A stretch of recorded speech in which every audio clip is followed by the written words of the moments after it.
Hello my dear buddies. आज हम सीखने वाले हैं प्रिंसिपल ऑफ एक्सेलरेटर।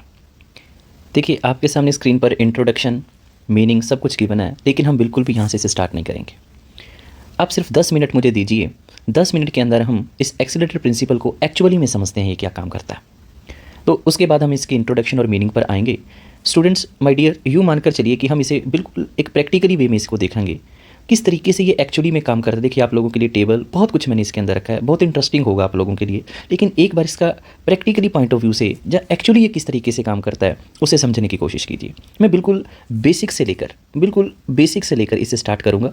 कोई भी एडवांस लेवल में इसमें नहीं लेकर जाने वाला, बिल्कुल आपके जो समझ में आएगा डियर स्टूडेंट्स, हम उसके ऊपर बात करेंगे। तो 10 मिनट सिर्फ इस वीडियो को दीजिए, उसके बाद ऑटोमेटिकली आपका इसमें इंटरेस्ट बन जाएगा। देखिए, एक्सेलरेटर प्रिंसिपल या त्वरक को समझने के लिए, एक्सेलरेटर जिसको हिंदी के अंदर हम त्वरक भी कहते हैं। देखिए, मैं तो आपको यूँ कहूँगा कि इससे पहले मैंने एक वीडियो अपलोड करी है जिसके अंदर मैंने आपको इन्वेस्टमेंट के बारे में समझाया है, निवेश क्या होता है और निवेश के कौन कौन से टाइप्स हैं।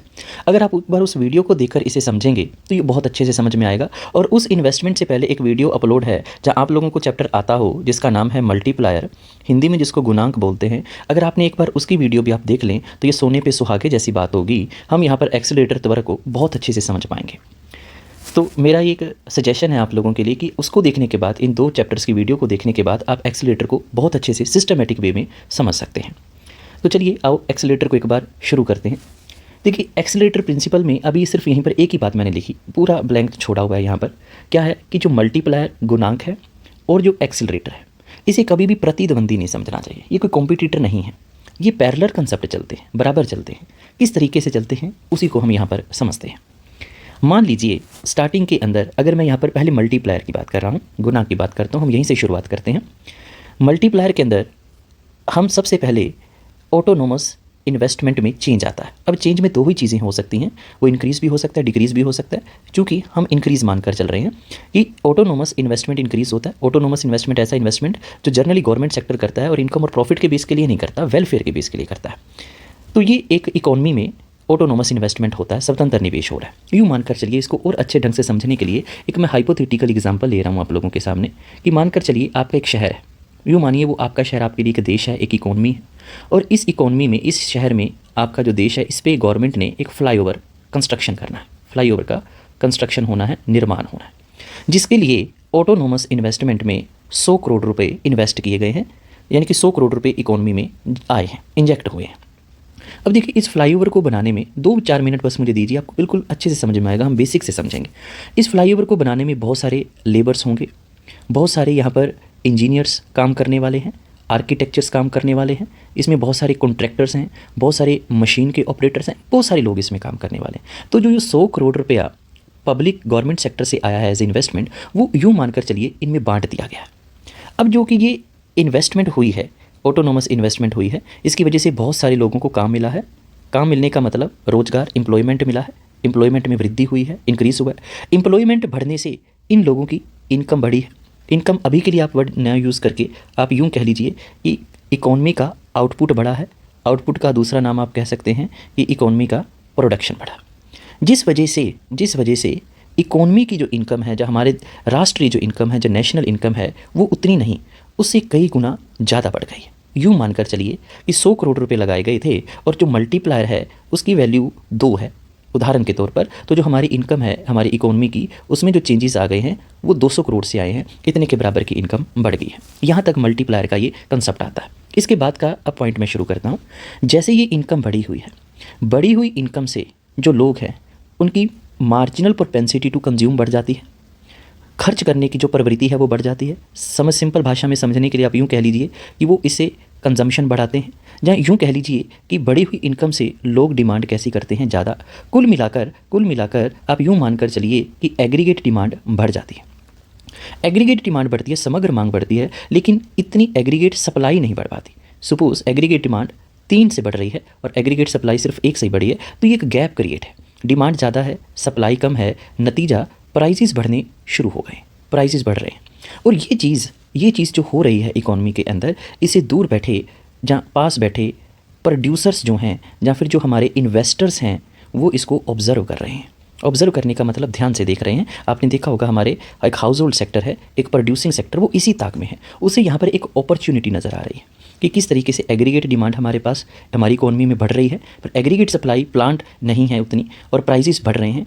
और यहाँ पर वो एक चीज़ पर एक तरीके से एग्जामिन करेंगे कि जो ये एग्रीगेट डिमांड है ये टेम्परेरी तो नहीं, कि परमानेंट होनी चाहिए, ये लगातार बढ़ने वाली होनी चाहिए। इसको देखते हुए जो ये प्रोड्यूसर्स हैं, जो ये इन्वेस्टर्स हैं, इस बढ़ी हुई डिमांड को देखते हुए, इस बढ़े हुए प्राइजेस को देखते हुए, और ये मानते हुए कि ये जो डिमांड है ये परमानेंट बढ़ती रहेगी, वो क्या करते हैं, इंड्यूस्ड इन्वेस्टमेंट बढ़ा देते हैं। कौन सी इन्वेस्टमेंट बढ़ा रहे हैं, प्रेरित निवेश जिसको बोलते हैं, इस इन्वेस्टमेंट को बढ़ा देते हैं।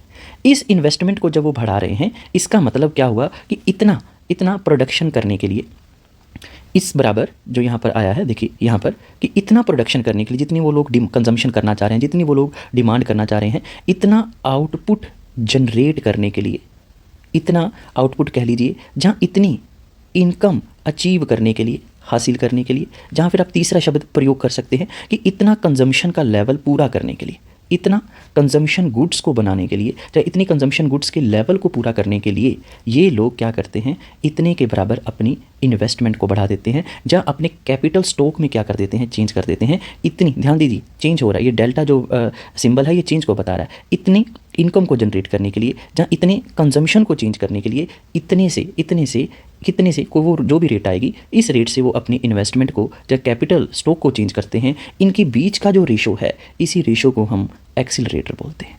इसी रेशो को हम एक्सीलरेटर बोलते हैं। इसे और सिंपल भाषा में समझिए, मानकर चलिए एक और हाइपोथेटिकल हम एक एग्जांपल लेते हैं। सपोज एक फर्म है और इस फर्म में कारपेट्स बनाए जा रहे हैं। इस फर्म में क्या बनाए जा रहे हैं, कारपेट्स बनाए जा रहे हैं, और जिस मशीन पर वो कारपेट्स बनाए जा रहे हैं, जिसको करगा बोलते हैं, उसको लूम्स बोला जाता है, लूम्स, जिस पर वो कारपेट दरियाँ बनाई जा रही हैं। मानकर चलिए इस फर्म में 2 मशीनें, एक ये रही, 2 मशीनें हैं, ठीक हुआ। और जहाँ एक मशीन मान लीजिए, उदाहरण सिंपल रहे तो उसके लिए एक मशीन मान लीजिए कि एक मशीन है, और एक मशीन 10,000 रुपये की आती है, ये इसका प्राइस है। और एक मशीन सारा दिन जब काम करती है तो एक दिन के अंदर सिर्फ 2 कारपेट बना पाती है, और एक कारपेट का जो कीमत है वो 1,000 रुपये। इसका मतलब सारा दिन काम करके ये मशीन 2,000 रुपये कमा सकती है। मान लीजिए इंड्यूस्ड स्टार्टिंग में ऑटोनोमस इन्वेस्टमेंट बढ़ा। ऑटोनोमस इन्वेस्टमेंट बढ़ने से कहीं ना कहीं कंज्यूमर्स की इनकम बढ़ती है, पॉपुलेशन की इनकम बढ़ती है, एम्प्लॉयमेंट बढ़ता है, आउटपुट बढ़ता है, इनकम बढ़ती है, इनकम कई गुना बढ़ती है, क्योंकि मल्टीप्लायर कह रहा है, यहाँ पर मल्टीप्लायर के ने काम किया है। बढ़ी हुई इनकम से लोग डिमांड ज़्यादा करते हैं, जहाँ कंजम्पशन ज़्यादा करना चाह रहे हैं। इस बढ़ी हुई डिमांड को, इस बढ़े हुए कंजम्पशन को पूरा करने के लिए, जब इस फर्म के प्रोड्यूसर को पता है कि ये जो डिमांड है ये परमानेंट है, एक दिन के लिए नहीं, परमानेंट है, तो 2 कारपेट की डिमांड और आ जाती है कि अब से रोज़ 2 कारपेट और चाहिए। अब देखिए, पहले जो एक मशीन बना रही है वो 2 तो बना रही है, अब एक मशीन 2 से ज़्यादा बना नहीं सकती। अब बढ़े हुए जो 2 कारपेट हैं, इसे बनाने के लिए आपको एक न्यू मशीन की ज़रूरत होगी। जो ये न्यू मशीन है, इसी को हम इकोनॉमिक्स की टर्मिनोलॉजी में कैपिटल स्टॉक बोलते हैं। तो यहाँ पर उसने एक और मशीन लगा ली।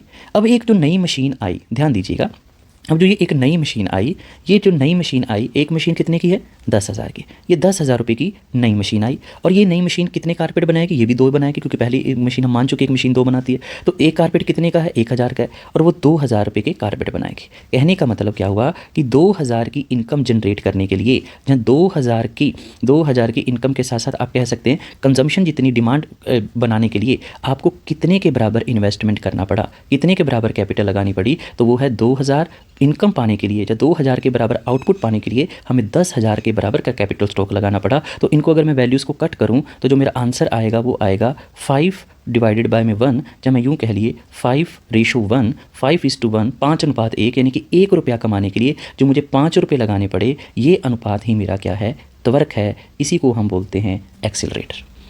आई थिंक अब तुम्हें समझ में आ गया होगा, इसका बिल्कुल बेसिक सा है। तो एक बार हम दोबारा से इसको फटाफट देखते हैं। स्टार्टिंग के अंदर ऑटोनोमस इन्वेस्टमेंट बढ़ता है, जो पब्लिक सेक्टर करता है। बढ़े हुए ऑटोनोमस इन्वेस्टमेंट से क्या होता है, बहुत सारे लोगों को काम मिलता है, आउटपुट बढ़ता है, प्रोडक्शन बढ़ता है, जिसकी वजह से मल्टीप्लायर की वजह से इनकम उतनी नहीं, उससे कई गुना ज़्यादा बढ़ जाती है। बढ़ी हुई इनकम से लोग डिमांड ज़्यादा कर रहे हैं, जब कंजम्पशन ज़्यादा कर रहे हैं, जिनका मार्जिनल प्रोपेंसिटी टू कंज्यूम बढ़ गया है, एग्रीगेट डिमांड कई गुना बढ़ गई है, पर एग्रीगेट सप्लाई हमारी अर्थव्यवस्था में, इकोनॉमी में इतनी है नहीं, और प्रोड्यूसर्स इस चीज़ को दूर बैठे क्या कर रहे हैं, ऑब्जर्व कर रहे हैं कि ये डिमांड कैसी है, और ये एक्सपीरियंस भी कर रहे हैं, ये परमानेंट डिमांड और ये बढ़ी रहेगी। और ये मानते हुए फिर वो प्राइवेट पर्सन्स प्राइवेट सेक्टर आगे आता है और प्राइवेट सेक्टर इस अपॉर्चुनिटी का फ़ायदा उठाना चाहता है कि इतनी डिमांड बढ़ गई है, क्योंकि बढ़ी हुई डिमांड पर डिमांड बहुत ज़्यादा है पर इतनी मार्केट में गुड्स अवेलेबल ही नहीं है, जिसकी वजह से कीमत भी बढ़ चुकी है। तो क्यों ना हम उतनी सप्लाई को बढ़ाएं, हम उतने प्रोडक्शन को बढ़ाएं और बढ़े हुए प्राइजेस का फ़ायदा लें। इसलिए प्राइवेट सेक्टर आगे आता है और अपनी इंड्यूस्ड इन्वेस्टमेंट, प्रेरित निवेश जो इनकम और प्रॉफिट पर डिपेंड करता है, उसे करता है। और इसी को हमने यहाँ पर समझा है कि आप अपनी जो कंज्यूमशन की गुड्स हैं, जहाँ इतनी इनकम को बनाने के लिए, इतना आउटपुट को पाने के लिए, या जितने लोग कंज्यूम करना चाहते हैं इतनी गुड्स को बनाने के लिए, जितने के बराबर आप इन्वेस्टमेंट या फिर कैपिटल स्टॉक में वृद्धि कर रहे हैं, इन दोनों के बीच की जो वैल्यू होगी, इन दोनों के बीच का जो अनुपात होगा, उसी को हम त्वरक बोलते हैं, उसी को हम एक्सेलरेटर बोलते हैं। और इसे हमने इस वाले एग्जांपल से क्लियर भी देख लिया है। आइए थोड़ा सा हम आगे डिस्कस करते हैं। यहाँ पर आपको बिल्कुल क्लियर नजर आ जाएगा कि जो मल्टीप्लायर है shows effect of change in investment on changes in income and employment. बस यहीं रुक जाओ, 1 मिनट के लिए यहीं पर रुक जाओ। देखो ये क्या कहना चाह रहा है कि जो मल्टीप्लायर है, जिसको मैं के से डिनोट कर रहा हूँ, ये शो करता है, ये बताता है effect of changes in investment, कि इन्वेस्टमेंट के चेंज होने से, चेंजेस डेल्टा से, किसके चेंज होने से, इन्वेस्टमेंट के चेंज होने से चेंजेस इन इनकम। तो आपकी इनकम में, एक इकोनॉमी की इनकम में कितना चेंज आएगा, इनकम में कह लो, इनकम नहीं तो एम्प्लॉयमेंट कह लो, आउटपुट कह लो, एक ही बात है मैक्रो इकोनॉमिक्स के अंदर। फिर किसी दिन वीडियो में बताऊंगा, उसमें मैं आपको बताऊंगा कि किस तरीके से income is equal to output is equal to हम एम्प्लॉयमेंट बोल देते हैं। अभी के लिए सिर्फ इतना समझो। तो मल्टीप्लायर क्या दिखा रहा है, ध्यान से देखिए। मल्टीप्लायर यहाँ पर मैं फिर से लिख रहा हूँ, मल्टीप्लायर दिखा रहा है इन्वेस्टमेंट के चेंज होने से आपकी इनकम में कितना चेंज आ रहा है। अब मैं रेड पेन से लिख रहा हूँ। अब एक्सीलरेटर पर आओ। एक्सीलरेटर क्या शो करता है, एक्सीलरेटर को मान लीजिए मैं W से शो कर रहा हूँ। एक्सीलरेटर शो करता है effect of change in consumption, कि कंजम्पशन कितना आप चेंज करना चाहते हो, कितना कंजम्पशन, कितने के बराबर आप कंजम्पशन करना चाहते हो। या ऐसे समझो कि कितने के बराबर आप इनकम जनरेट करना चाहते हो, कितने के बराबर आप आउटपुट जनरेट करना चाहते हो, आउटपुट जनरेट करना चाहते हो। और वो कब होगा, इतने के बराबर मुझे प्राइवेट इन्वेस्टमेंट को चेंज करना होगा। यानी कि प्राइवेट इन्वेस्टमेंट कह लो, प्राइवेट इन्वेस्टमेंट नहीं तो कितने के बराबर कैपिटल स्टॉक को मुझे चेंज करना होगा। तो दोनों में देखो, ध्यान से देखिए, दोनों में यहाँ पर इन्वेस्टमेंट की वजह से इनकम चेंज हो रही है, और W के अंदर अगर मैं बात करूँ तो इनकम की वजह से इन्वेस्टमेंट में चेंज आ रहा है। तो इस वजह से इन दोनों को हम पैरेलल कंसेप्ट बोलते हैं। पहले यहाँ से फर्स्ट स्टेप यहाँ से शुरू होता है, और इसकी प्रोसेस की वजह से फिर एक्सेलरेटर का कहीं ना कहीं नेक्स्ट प्रोसेस जनरेट होता है। थोड़ा सा हम आगे बढ़े तो देखिए, principle of accelerator states that if the demand for consumption goods rises. देखिए यहाँ पर एक चीज़ मैं और समझाऊँ, इसको आगे करने से पहले 2 प्रकार की हम गुड्स की यहाँ पर बात करेंगे। एक होता है हमारे पास कंजम्पशन गुड्स, जिसको हिंदी के अंदर हम उपभोग की वस्तुएं बोलते हैं। जैसे आप लोगों के शूज़ हो गए, आप लोगों के क्लोथ्स हो गए, खाने पीने वाला आप लोगों के मोबाइल फ़ोन्स हो गए जो आप यूज़ करते हैं। और दूसरी होती हैं हमारे पास कैपिटल गुड्स, जिनको हिंदी में हम पूंजीगत वस्तुएं बोलते हैं। पूंजीगत वस्तुएं ये कौन सी वस्तुएं होती हैं, जिनसे दूसरी वस्तुएं बनाई जा सकती हैं। उदाहरण के तौर पर मशीन से आप शूज़ बना सकते हो, मशीन से आप क्लोथ्स बना सकते हो, मशीन से आप मोबाइल फ़ोन्स बना सकते हो। तो कैपिटल गुड्स जिनसे फर्दर गुड्स बनाई जा सकती हैं, जिनसे फर्दर कंज्यूमर की गुड्स बनाई जा सकती हैं। और कंजम्पशन गुड्स या कंज्यूमर गुड्स जो हमारे डायरेक्ट यूज़ में आती हैं। अब आओ दोबारा से इस वाले पॉइंट पर। प्रिंसिपल ऑफ एक्सेलरेशन क्या बताता है, demand for consumption goods rises. जब कंजम्पशन की गुड्स की डिमांड राइज होती है, कब राइज होती थी, अभी हमने देखा कि स्टार्टिंग के अंदर ऑटोनोमस इन्वेस्टमेंट बढ़ता है, उसकी वजह से इनकम कई गुना बढ़ती है। बढ़ी हुई इनकम से लोग कंजम्पशन की डिमांड को भी कई गुना बढ़ा देते हैं, और मार्केट में उतनी कंजम्पशन गुड्स या कंज्यूमर की गुड्स होती नहीं। फिर क्या होगा, उतनी कंज्यूमर की गुड्स को बनाने के लिए there will be an increase in the demand for equipment से मशीन्स। तो उतने के बराबर कैपिटल यानी कि मशीन्स की डिमांड में इंक्रीज होगा, विच प्रोड्यूस दीज गुड्स, जो मशीनें ये वाली गुड्स को बनाएंगी। यानी कि जो ये कैपिटल गुड्स हैं, फिर इनका जन्म होगा और ये फिर कंजम्पशन गुड्स को बनाएंगी। अब में एक चीज़ और आएगी इंपॉर्टेंट, उसने क्या कहा, but the demand for the machines, पर जो मशीनों की डिमांड है वो इंक्रीज होगी बट फास्टर रेट से increase in the demand for the product. यानी कि इतनी कंज्यूमर की गुड्स की डिमांड बढ़नी बढ़ती, जितनी फास्टर रेट से किसकी डिमांड बढ़ेगी, मशीन्स की डिमांड बढ़ेगी। क्योंकि मशीन्स की डिमांड जितनी जल्दी बढ़ेगी, इस मशीनों से फिर फर्दर हम कंज्यूमर की गुड्स को बनाएंगे। तो यहाँ पर फास्टर रेट की बात की जा रही है। तो रेट जो कंसेप्ट है वो हमारा एक्सेलरेटर प्रिंसिपल को बता रहा है। एक्सेलरेटर आप यूँ मानकर चलिए जैसे आपके पास एक गाड़ी है, और गाड़ी के अंदर जो रेस बनी होती है, जो एक्सेलरेटर है, ये उसी को बता रहा है। आगे बहुत आसान सिंपल भाषा में इसका मीनिंग आ गया। The accelerator principal states that N increase in the demand for consumer goods, आगे ना वही कंज्यूमर गुड्स लीड्स टू, कि एक बार एक्सेलरेटर प्रिंसिपल बता रहा है कि कंज्यूमर गुड्स की डिमांड बढ़ने की वजह से leads to proportionate increase, capital goods की डिमांड में भी उतना ही चेंज आ रहा है, वो भी स्पीड से बढ़ रही है। और कैपिटल गुड्स वही मशीनरी, इक्विपमेंट जिनसे हम फर्दर कंज्यूमर गुड्स बना सकते हैं। इसे हम उदाहरण के तौर पर समझ सकते हैं कि मानकर चलिए कि मार्केट के अंदर, इकोनॉमी के अंदर लोगों की, कंज्यूमर्स की इनकम बढ़ गई है। बढ़ी हुई इनकम से लोग कारों की डिमांड को बढ़ा रहे हैं। अब जो कार बनाने वाले हैं, कार मैन्युफैक्चर वाले हैं, तो वो उतने के बराबर इन्वेस्ट करेंगे किसमें? मशीनरी में। और जितने के बराबर वो मशीनरी में इन्वेस्ट करेंगे, देखो देखो यहाँ पर इतनी इनकम को पाने के लिए ये इस चीज़ को, ये वाली इनकम अलग है, ये इनकम कंज्यूमर की बढ़ी हुई है। ये इनकम बता रही है आउटपुट, कि जो कार बनाने वाले हैं वो इतनी इनकम पाने के लिए, जहाँ इतना आउटपुट पाने के लिए इतने के बराबर मशीनरी लगाएंगे, इतने के बराबर इन्वेस्टमेंट करेंगे। इस रेशो को, जो भी यहाँ से वैल्यू आएगी, उस वैल्यू को हम एक्सेलरेटर W को बता सकते हैं। कई बुक्स में V से बताया हुआ है, कई बुक्स में गामा से बताया हुआ है। आप W किसी से भी रिप्रेजेंट कर सकते हो, ठीक है। यहाँ पर उसने इस चीज़ को दिया हुआ है। हम एक एग्जाम्पल के तौर पर एक ले सकते हैं, जैसे मैंने अभी ऊपर वाले एग्जाम्पल में बताया था कि अगर आपको 100 रुपये की इनकम पानी है और उसके लिए आप 1000 रुपये लगा रहे हैं, या फिर 500 की इनकम पानी है तो उसके लिए आप 1000 रुपये लगा रहे हैं, तो इस तरीके से अगर आप वैल्यू को कवर करेंगे तो जो 20 वैल्यू आई है, जो 20:1 आया है, तो ये एक्सेलरेटर प्रिंसिपल होगा। अब जो ये एक्सेलरेटर प्रिंसिपल है, ये किस तरीके से काम करता है, इसको हम थोड़ा सा और एक्सप्लेन करते हैं। और इसे एक्सप्लेन करने के लिए हम एक टेबल की हेल्प लेते हैं। टेबल की हेल्प लेते हैं, देखिए इसी वजह से मैं आपको कह रहा था, अब इस टेबल को समझने के लिए आपको ग्रोस इन्वेस्टमेंट, सकल निवेश, नेट इन्वेस्टमेंट, शुद्ध निवेश, इनकी नॉलेज होनी जरूरी है। तो मैं फिर से रिकमेंड करूंगा आप मेरी प्रीवियस अपलोडेड वीडियो को जरूर देखें। वो मैक्रो इकोनॉमिक्स के इन चैप्टर्स के लिए बहुत जरूरी है। छोटी सी वीडियो है, आपको उसको देखने के बाद जब आप इस चैप्टर को करोगे तो आपको ये और ज़्यादा समझ में आएगा, बहुत अच्छे से कवर होगा डियर स्टूडेंट्स। तो चलिए हम एक बार इस टेबल के थ्रू इसको समझने की कोशिश करते हैं। इस टेबल को कवर करने से पहले हमारी कुछ मान्यताएँ हैं। मान्यताओं का मतलब हमारी अजम्पशंस हैं।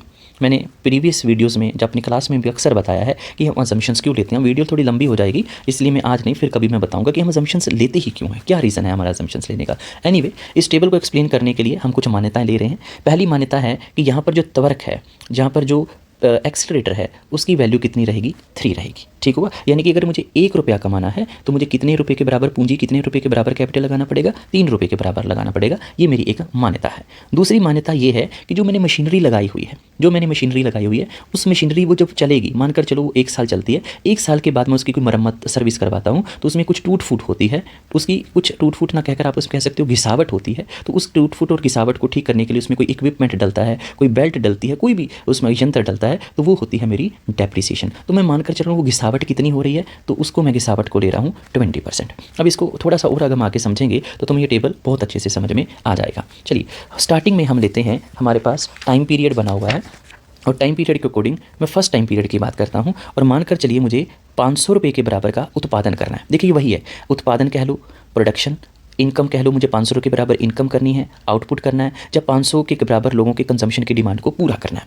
तो 500 के बराबर करने के लिए मुझे कितनी कैपिटल लगानी पड़ेगी? तो सिंस वी नो दैट, मैं जानता हूँ, अजम्पशंस में उसने पहले ही लिख दिया है। क्या लिख दिया है कि वैल्यू कितनी है? 3। तो मैं यहाँ पर कितना लिखूंगा? जितना भी वाई है वो 3 गुना होना चाहिए। तो 500 गुना 3, तो यहाँ पर जो वैल्यू आएगी वो कितनी आ जाएगी? 1500 की वैल्यू आ जाएगी, ठीक हुआ। चलिए यहाँ पर मैं इसको सिंपल लिख देता हूँ, ये हमारे पास 1500 है, यहाँ पर 1500 की वैल्यू आ गई। अभी मैं बाकी की जो अगली ये वाले पॉइंट है, इन्हें मैं अभी थोड़ी देर में एक्सप्लेन करता हूँ। सेकंड टाइम पीरियड पर आप आ गए। सेकंड टाइम पीरियड पर अब आपके जो प्रोड्यूसर्स हैं उन्हें 510 के बराबर इनकम या आउटपुट चाहिए। जो इकोनॉमी के अंदर वो प्लांट जो सप्लाई करना चाह रहे हैं, प्लांट जो आउटपुट करना चाह रहे हैं वो 510 का करना चाह रहे हैं, और इतना पाने के लिए मल्टीप्लाई बाय 3, तो ये कितना हो जाएगा?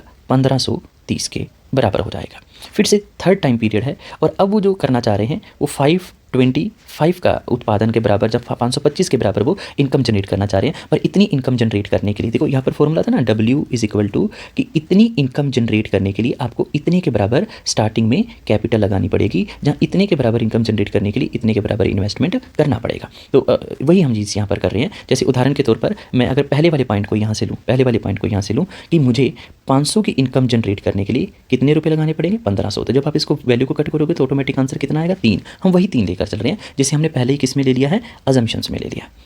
चलिए यहाँ पर आए, तीसरे पॉइंट पर हम आ गए। 525 का करना चाहते हैं तो 525 गुना 3, तो ये कितना हो जाएगा? 1575 हो जाएगा। चलिए इसी तरीके से ये आगे चलेगा, पर हम एक बार यहाँ पर वैल्यूज़ को समझते हैं। अब ये आ गया घिसावट। देखिए जब भी घिसावट की बात आती है, जब भी डेप्रिसिएशन की बात आती है, तो ये एक अकाउंटिंग पॉइंट भी है, फिर कभी मैं डिस्कस करूँगा कि जो डेप्रिसिएशन होता है ये ईयर के एंड में लगता है, ठीक है। जैसे एक मशीन चल गई और एक मशीन 1 साल के लिए, जब उसकी लाइफ 5 ईयर्स है या 10 ईयर्स है या कुछ भी लगा लीजिए, तो उसके 1 साल के बाद मैं उसकी सर्विस मुरम्मत करवा रहा हूँ, उसमें जो घिसावट हुई उसकी वैल्यू बता रहा हूँ कि 1 साल के बाद इसकी वैल्यू कितनी कितने की रह गई या उसमें कितने की गिरावट होगी। तो इसे तो 1 साल के बाद की हम बात कर रहे हैं, उस साल की बात नहीं कर रहे। तो याद रखना गिरावट उस साल नहीं लगती, उससे नेक्स्ट ईयर लगती है। इसलिए ये जो 1500 है इसकी गिरावट की वैल्यू यहाँ पर लगेगी। तो किस तरीके से लगेगी, 1500 गुना में 20%। तो चाहे 20% लिख लो, और अगर 20% नहीं लिखना चाहते तो हम सभी जानते हैं कि जो 20% है, यहाँ पर देखो 20% को 20 डिवाइडेड बाय में 100% हटाकर तो वैल्यू कितनी बन गई 1/5। तो 1/5 तो ये वैल्यू कितनी आ गई 300। आप ये लिख सकते हो। अगले ईयर पर जब आओगे तो इसकी जो गिरावट है वो नेक्स्ट ईयर लगेगी, क्योंकि हमने अभी भी देखा ना कि आप उसके एंड पर उसकी वैल्यू को देख रहे हो, उसकी गिरावट को उसके लास्ट में देख रहे हो। तो यहाँ पर 1530 मल्टीप्लाई बाय 1/5 या उसका 20%, तो ये हमारे पास कितना हो जाएगा 306 हो जाएगा। ठीक हुआ, तो ये वैल्यूज़ आ गई। अब और समझो तो जो फर्स्ट वैल्यू है आप चाहें तो नॉट डिफाइंड रख लें, आपकी मर्जी है। और अगर आप नॉट डिफाइंड नहीं रखना चाहते, यूँ मानकर चल लीजिए कि 1500 से पहले भी 1500 ही था। ठीक हुआ, उदाहरण के तौर पर। तो इसको भी 1500 मल्टीप्लाई, यानी कि शुरू से 1500 चल रहा है, अगर मैं इतना मान लूँ तो इसकी वैल्यू भी 300 आ गई। अभी हम आगे भी एक्सप्लेन करेंगे, आगे सेम है, इसी तरीके से चलता रहेगा। अब आगे देखिए, तो यहाँ से आ गया डेप्रीसिएशन। अगर आप प्रीवियस वीडियो को इन्वेस्टमेंट वाली को देख कर आएंगे तो आपको अच्छे से समझ में आएगा। जो डेप्रीसिएशन है इसी का मतलब है कि देखो, जैसे मैंने अभी कहा कि एक मशीन है, वो मशीन चल रही है, उसमें गिरावट हो गई, गिरावट की वजह से उसका कोई पुर्जा चेंज करना पड़ गया, कोई इक्विपमेंट चेंज करना पड़ गया। तो जो चेंज कर रहे हैं, जो रिप्लेस कर रहे हैं, वही उसकी रिप्लेसमेंट कॉस्ट होती है। यानी कि depreciation is equal to replacement cost. तो जितने के बराबर डेप्रीसिएशन उतने के बराबर रिप्लेसमेंट कॉस्ट कह लीजिए, या फिर रिप्लेसमेंट निवेश कह लीजिए, इन्वेस्टमेंट कह लीजिए। तो ये 300 है तो ये भी 300 होगा, ये 300 है तो ये भी 300 होगा, ये 306 है तो ये भी 306 होगा। तो इस तरीके से ये दोनों टेबल सेम चलेंगे। ठीक हुआ। अगला है हमारे पास नेट इन्वेस्टमेंट। देखिए ये आया नेट इन्वेस्टमेंट। नेट इन्वेस्टमेंट का पता हम किस तरीके से लगाएंगे, तो नेट इन्वेस्टमेंट का पता लगाने के लिए जो यहाँ पर देखिए, इसका पता लगाने के यहाँ पर आ जाइए, यहाँ पर मैंने एरो बनाया। ये जो कैपिटल में चेंज आ रहा है, तो कैपिटल में कितने का चेंज आ रहा है, देखा ना हमने जब एक लास्ट वाली वीडियो में देखा था कि एक फर्म है, एक फैक्ट्री है, उसमें पहले इतनी मशीनें थी, इतना कैपिटल था, इतना स्टॉक था, अब और स्टॉक बढ़ गया। तो अभी के स्टॉक में से याद करो, जब मैंने चेंज इन के को बताया था, चेंज इन के को कैसे बताया था, अभी के की वैल्यू कितनी है और इससे पहले के की वैल्यू कितनी होगी। अभी की वैल्यू में से पिछली वैल्यू को क्या कर दीजिए माइनस। तो 1500 माइनस 1500 ये हो गया 0। 1530 देखो यहाँ पर हमने क्या किया, अभी की वैल्यू 1500 ये वाली, माइनस में पिछली वैल्यू 1500 0। अब सेकंड स्टेप में हम क्या करेंगे, मैं जानकर कलर चेंज कर देता हूँ। यहाँ पर ही देखिए 1530 अभी की वैल्यू माइनस में पिछली वैल्यू 1500, तो ये हमारे पास कितना आ गया 30। पहला 0 है, दूसरा है 30। अगला कितना आएगा 1575 माइनस में 1530, तो ये हमारे पास कितना हो जाएगा 45 हो जाएगा। ठीक है, इस तरीके से ये हमारी टेबल कंप्लीट होती चली जाएगी और लास्ट में हमें देखने को मिलेगा ग्रोस इन्वेस्टमेंट। आप सभी को पता ही है, आप सभी पिछली वीडियो को देख कर आए हैं। तो ग्रोस इन्वेस्टमेंट कैसे निकलता है, नेट इन्वेस्टमेंट प्लस में डेप्रीसिएशन। तो ये रहा नेट इन्वेस्टमेंट और ये रहा हमारे पास डेप्रीसिएशन, या फिर ये डेप्रीसिएशन, क्योंकि दोनों की वैल्यू सेम है। तो 300 प्लस में 0, पहला कितना आएगा 300, फिर 30 प्लस में 300, तो अगला कितना हो जाएगा 330, फिर 306 प्लस में 45, तो फिर ये कितना हो जाएगा 351, 351। और इस तरीके से हम अपनी पूरी की पूरी जो टेबल है उसे क्या कर लेंगे, कंप्लीट कर लेंगे। देखिए इस तरीके से हमारी सारी की सारी टेबल कंप्लीट हो जाएगी। अब थोड़ा सा हम आगे मूव करते हैं टेबल को एक्सप्लेन करने के बाद। तो देखिए थोड़ा सा हम जब आगे एक्सप्लेन करूँगा मैं, तो आपको कुछ अजम्पशंस देखने को मिलेंगे। मैं इस अजम्पशंस को करने से पहले, हालांकि बुक्स के अंदर अजम्पशंस किसी भी प्रिंसिपल को प्रूव करने से पहले डिस्कस होते हैं, लेकिन हम यहाँ पर बिल्कुल ही रिवर्स कर रहे हैं। चैप्टर्स इस तरीके से होते हैं जिनको उल्टा स्टार्ट किया जाए तो जल्दी समझ में आते हैं। तो देखिए मैं इन अजम्पशंस पर जाने से पहले एक चीज़ मैं और आपके साथ फिर से एक बार डिस्कस करता हूँ। एक्सेलरेटेड प्रिंसिपल क्या कहता है कि अगर आपको इतनी इनकम चाहिए तो आपको इतने के बराबर कैपिटल लगाना पड़ेगा, या यूँ मान लीजिए कि इतने के बराबर इनकम कह लीजिए, इतने के बराबर आउटपुट कह लीजिए, या इतने के बराबर आप कंजम्पशन की डिमांड पूरा करना चाहते हैं तो इतने के बराबर आप कैपिटल स्टॉक या इन्वेस्टमेंट कर सकते हैं। तो क्वेश्चन मेरा ये है कि देखिए अगर हमने वहाँ पर अगर प्रोसेस देखा था कि स्टार्टिंग में ऑटोनोमस इन्वेस्टमेंट बढ़ता है, ऑटोनोमस इन्वेस्टमेंट से इनकम कई गुना बढ़ती है, बढ़ी हुई इनकम से लोग डिमांड या कंजम्पशन, मार्जिनल प्रोपेंसिटी कंज्यूम को बढ़ाते हैं, और कंज्यूमशन को बढ़ाने के बाद जो प्राइवेट सेक्टर है वो देखता है यहाँ पर अपॉर्चुनिटी है और वो अपनी इन्वेस्टमेंट को, इंड्यूस्ड इन्वेस्टमेंट को बढ़ाना चाहता है। लेकिन ये तभी तो हुआ होगा जब मार्केट में एक्सेस गुड्स अवेलेबल नहीं होंगी, क्योंकि अगर मार्केट में पहले से एक्सेस गुड्स अवेलेबल हों तो बड़ी हुई कंजम्पशन की डिमांड यहीं से पूरी हो जाएगी, तो आपको और इन्वेस्टमेंट करने की जरूरत ही नहीं पड़ेगी इंड्यूस्ड की। तो जब आप और इंड्यूस्ड प्रेरित निवेश करोगे नहीं तो ये प्रिंसिपल भी यहाँ पर आकर काम नहीं करेगा। तो मेरा प्रिंसिपल ये काम कब करेगा, जब मार्केट के अंदर नो एक्सेस गुड्स, मार्केट में कोई भी एक्सेस गुड्स अवेलेबल ना हो। तो इसका मतलब मुझे ये बात फिर माननी पड़ेगी। ठीक हुआ। इसी तरीके से मैंने आपको अभी अभी बताया, जो हमने पीछे एग्जांपल लिया था कि अगर आपको 500 रुपये चाहिए, 500 की इनकम चाहिए, तो आपको 1500 के बराबर का क्या करना है, निवेश करना है। तो इसका मतलब मेरी जो वैल्यू आ रही है वो ये आ रही है 3:1 की कैपिटल आउटपुट रेशियो 3:1 है। 1 रुपया कमाने के लिए, 1 रुपये के बराबर आउटपुट पाने के लिए, 1 रुपये के बराबर इनकम पाने के लिए मुझे 3 रुपये लगाने पड़ेंगे। तो ये बात भी तभी पॉसिबल हो पाएगी अगर मैं पहले से ये बात असम्पशन मान के चलूँगा। तो इसलिए हम यहाँ पर कुछ असम्पशंस को डिस्कस कर रहे हैं, ब्रीफली डिस्कस करेंगे। पहला पॉइंट हम ऑलरेडी मैं आपको इससे डिस्कस कर चुका हूँ कि कंज्यूमर गुड्स इंडस्ट्री में, कंज्यूमर गुड्स उपभोक्ता की वस्तुएं वे वस्तुएं होती हैं जो उपभोक्ता डायरेक्ट यूज़ करता है। तो उसकी गुड्स जब इनकम बढ़ती है, ये देखिए इनकम बढ़ने के बाद मार्केट में है नहीं अवेलेबल, वो नहीं बनानी पड़ेंगी। तो ये बात मैं मानकर चल रहा हूँ कि नो एक्सेस कैपेसिटी है गुड्स की, यानी कि कोई भी मशीन खाली नहीं पड़ी हुई है, कोई भी रिसोर्स अनयूज नहीं पड़ा हुआ, सब यूज़ हुए पड़े हैं। इसलिए अगर आपको नया कंजम्पशन चाहिए, एडिशनल कैपिटल तो आपको लगानी ही पड़ेगी। अगला पॉइंट है मेरे पास फिक्स्ड एक्सीलरेटर और फिक्स्ड कैपिटल आउटपुट रेशियो। मैं यहाँ पर जो टेबल को एक्सप्लेन कर रहा था, या फिर अपने एक्सीलरेटर को प्रिंसिपल को एक्सप्लेन करने के लिए यहाँ पर मुझे एक और मान्यता ली है कि यहाँ पर जो कैपिटल आउटपुट रेशियो है वो भी कैसा रहेगा, फिक्स्ड रहेगा। ये वही कैपिटल आउटपुट रेशियो है जिसको हमने अभी अभी डिस्कस किया कि W कि मुझे अगर इतना आउटपुट चाहिए तो मुझे इतने के बराबर कैपिटल लगानी पड़ेगी, कि इतने के बराबर इनकम चाहिए, आउटपुट इनकम, यही मानकर चलिए। इतने के बराबर आउटपुट चाहिए ऐसे मान लो, तो इतने के बराबर मुझे एक कैपिटल के लगाना पड़ेगा। अभी एक क्वेश्चन मैं आपसे पूछता हूँ कि कैपिटल आउटपुट रेशियो ज़्यादा होनी चाहिए या कम होनी चाहिए? तो देखो इसका आंसर टाइम वेस्ट ना करते हुए मैं यूँ मानकर कहूँगा कि कैपिटल आउटपुट रेशियो जितनी कम हो उतना अच्छा है। देखिए किस प्रकार, देखिए अगर आपको 500 रुपये कमाने हैं, मैं थोड़ा सा यहाँ पर स्पेस ले रहा हूँ, यहाँ देखिए दो केसेस को देखिए। मानकर चलिए पहला केस, अगर मुझे 500 रुपये कमाने हैं और उसके लिए 1500 लगाने पड़े, और एक केस 500 कमाने के लिए मुझे 1000 रुपया लगाना पड़े, तो कौन से वाला केस अच्छा है? 0 से 0, तो ये आ गया मेरे पास 3:1 और ये आ गया मेरे पास 2:1। तो ऑब्वियसली ये चीज़ ज़्यादा अच्छी है कि 1 रुपया कमाने के लिए सिर्फ आपको 2 लगाने पड़ रहे हैं, जबकि यहाँ 1 रुपया कमाने के लिए 3 लगाने पड़ रहे हैं। तो कहने का सेंस क्या होगा कि जितनी कैपिटल आउटपुट रेशियो कम होगा उतना अच्छा होगा। हालांकि प्रैक्टिकल लाइफ में अगर आपको थोड़ा सा मैं बताऊँ तो कुछ एक्सेप्शनल केसेस भी हैं। कई जगह पर कैपिटल आउटपुट रेशियो 0 भी हो सकता है। मैं आप लोगों के लिए ढूंढ कर एक केस स्टडी लेकर आया हूँ, और ये केस स्टडी है इंडिया एंड टर्की की। ये ड्यूरिंग वर्ल्ड वार सेकेंड है।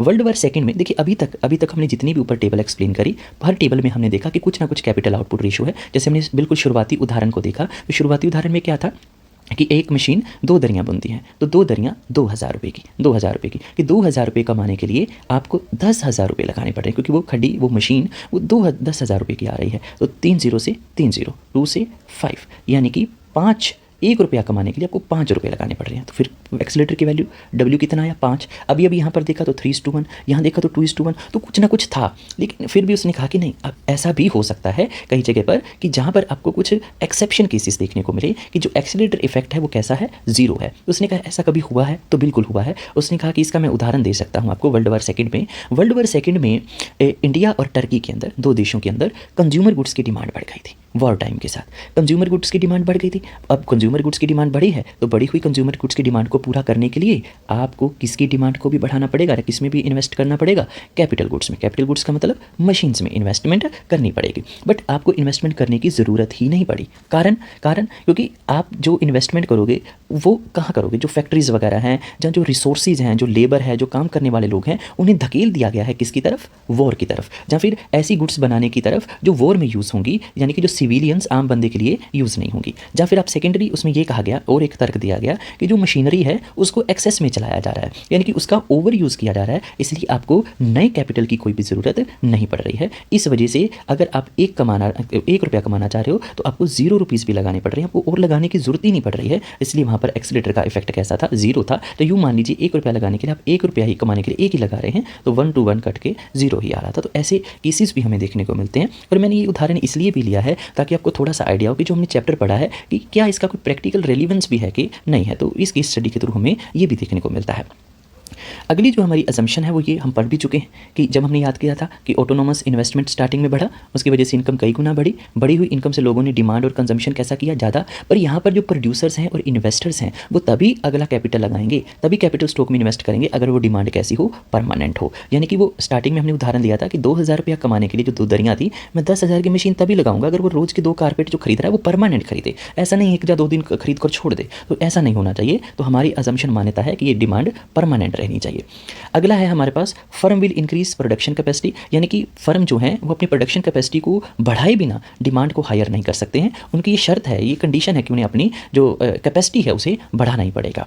अगला पॉइंट है कैपिटल इक्विपमेंट इज इंडिविजिबल। देखिए अभी अभी हमने जो डिस्कस किया कि आप 2000 की जो 2 दरियाँ, एक मशीन 2 दरियाँ बनाती है और एक दरी 1000 की है, तो 2 दरियाँ 2000 की हुई। उसे बनाने के लिए जो मशीन आ रही है वो 10,000 की आ रही है। तो ऐसा नहीं है कि उस मशीन को आप टुकड़ों में लेकर आएंगे कि आज एक टुकड़ा ले आए 2000 दे आए, फिर दूसरा टुकड़ा ले आए, तो ऐसा नहीं हो सकता। हम ये भी मान्यता लेकर चलेंगे कि वो मशीन साबित है, एक बार ही वो आएगी, उसको आप छोटी छोटी क्वांटिटीज़ में तोड़ नहीं सकते, होल यूनिट में आपको उसको लेकर आना होगा, आप उसे डिवाइड नहीं कर सकते हैं।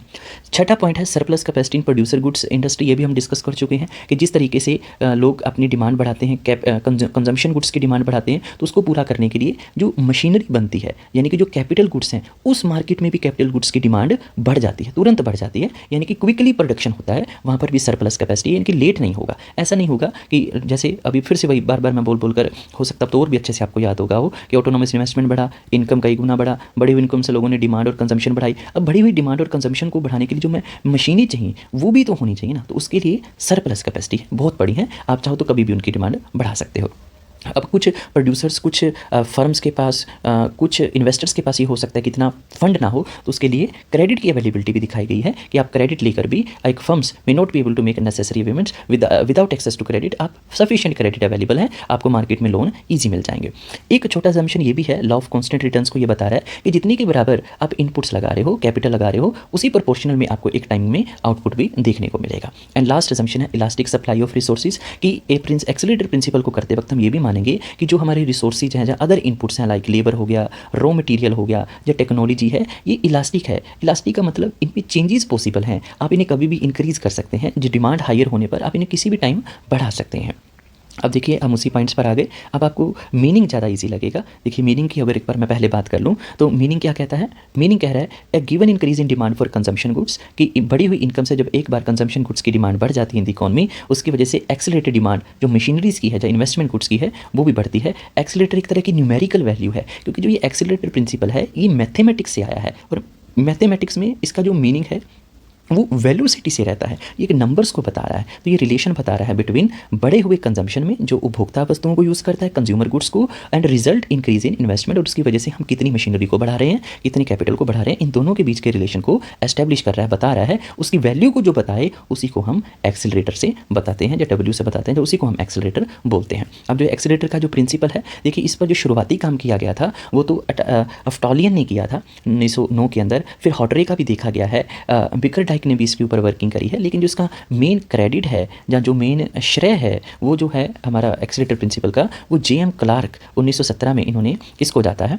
और फर्दर हालांकि इसके ऊपर भी वर्किंग हुई है, और जो फर्दर वर्किंग हुई है वो हिग्स, सैमुअल्सन और हैरोड ने करी है। और यानी कि हम आगे चलकर देखिएगा, थोड़ा वेट करिएगा, हम आगे वीडियो अपलोड करेंगे जिसमें हम बिजनेस साइकिल, ट्रेड साइकिल की बात करेंगे, और वहाँ पर जो थ्योरीज लेंगे, Samuelson trade cycle theory, Higgs की बिजनेस साइकिल थ्योरी, वहाँ पर देखेंगे कि किस तरीके से मल्टीप्लायर और एक्सेलरेटर का आपस में इंट्रैक्शन होता है, और इन इंट्रैक्शन की वजह से हमें ट्रेड साइकिल्स देखने को मिलते हैं।